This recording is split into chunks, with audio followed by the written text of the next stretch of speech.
During the Great Depression, did people really lose their money that they had in the bank? Did many have to then have their homes and land foreclosed upon?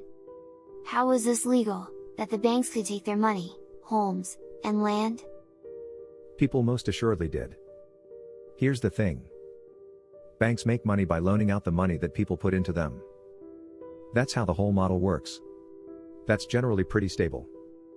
As long as you've got a fair number of customers, you can safely assume that you'll have money to loan. But if all of your customers show up on one day and demand their money, you just don't have it to give. And when the stock market crashed, a lot of people showed up and demanded their money. And the banks just didn't have it. And it wasn't just one bank this happened to, but all of them. To try and get it, they would sometimes call their loans, or demand that they be immediately paid back. This isn't all that uncommon, and might be used if a borrower's situation changes. Or, they might try and sell their loans to someone else. Today, that's not a big deal.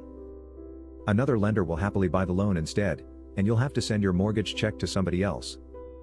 After all, that loan has value and it's an asset worth buying. But in the Great Depression, there was nobody to buy to the loans. Combine this with a huge amount of deflation. Prices on products collapsed, cutting of cash flow for farmers, in particular. Faced with no income and banks that had run out of road. There you go. Today, the FDIC has largely eliminated the issue of a run on a bank.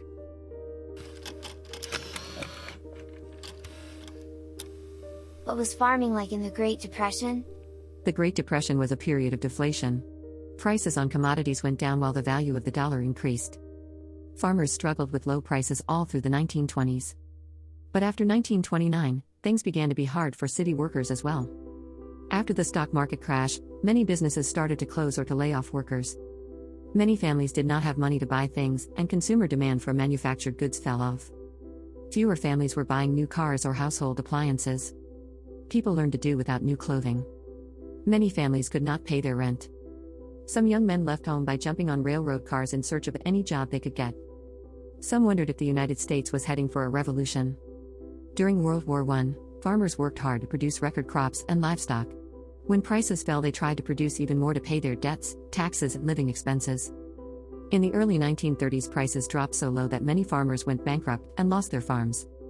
In some cases, the price of a bushel of corn fell to just 8 or 10 cents. Some farm families began burning corn rather than coal in their stoves because corn was cheaper. Sometimes the countryside smelled like popcorn from all the corn burning in the kitchen stoves. Some farmers became angry and wanted the government to step in to keep farm families in their homes. In Le Mars, Iowa, a mob of angry farmers burst into a courtroom and pulled the judge from the bench. They carried him out of the courtroom, drove him out of town, and tried to make him promise that he would not take any more cases that would cost a farm family its farm. When he refused, they threatened to hang him. Fortunately, the gang broke up and they left the judge in a dazed condition. The governor of Iowa called out the National Guard, who rounded up some of the leaders of the mob and put them in jail. In other areas around the state, farmers banded together like a labor union and threatened to prevent any milk from getting from farms to towns and cities. They hoped that this would raise the price that farmers were paid for their products. They set up blockades on country roads and made any trucks carrying milk, cream, butter, or other farm products to turn around and go back home. They called it the farm strike. Not all farmers joined the movement, however, and the effort did not have any effect on prices. In some ways, farmers were better off than city and town dwellers. Farmers could produce much of their own food while city residents could not. Almost all farm families raised large gardens with vegetables and canned fruit from their orchards. They had milk and cream from their dairy cattle. Chickens supplied meat and eggs. They bought flour and sugar in 50-pound sacks and baked their own bread. In some families, the farm wife made clothing out of the cloth from flour and feed sacks. They learned how to get by with very little money. But they had to pay their taxes and debts to the bank in cash. These were tough times on the farms. The federal government passed a bill to help the farmers. Surplus was the problem. Farmers were producing too much and driving down the price. The government passed the Agricultural Adjustment Act of 1933, which set limits on the size of the crops and herds farmers could produce. Those farmers that agreed to limit production were paid a subsidy. Most farmers signed up eagerly, and soon government checks were flowing into rural mailboxes where the money could help pay bank debts or tax payments.